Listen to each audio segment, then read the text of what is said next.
Proti pytlákům v Kongu bude od podzimu stát silný protivník, a to pes Avatar, kterého vycvičili čeští kynologové a v Královédvorské zoo ho předali africkým celníkům. Avatar umí v zavazadlech na letiště vyčenichat třeba i pašovanou slonovinu.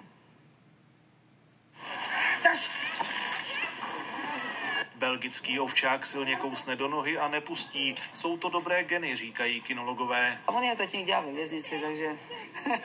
Takže má celý tatínek. Konští celníci rozhodně potřebují ostrého psa. Afričtí pašeráci zvířat totiž nejednají v rukavičkách.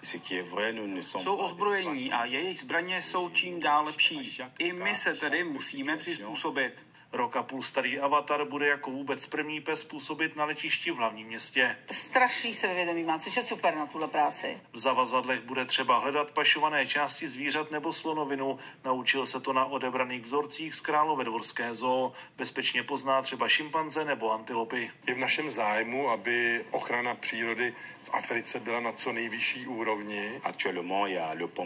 Nejčastěji loveným savcem je dnes luskoun. Je to kvůli jeho šupinám.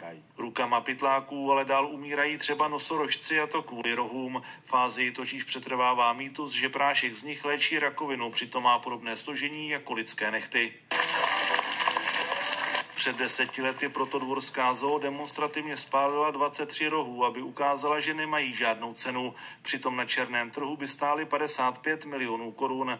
Pytláctví denně stojí životy 100 slonů a tenhle pes by mohl běsnění přibrzdit. Na přelomu října a listopadu nastoupí Avatar do letadla a hned po příletu se zapojí do služby. Petr Brzek, Televize Nova.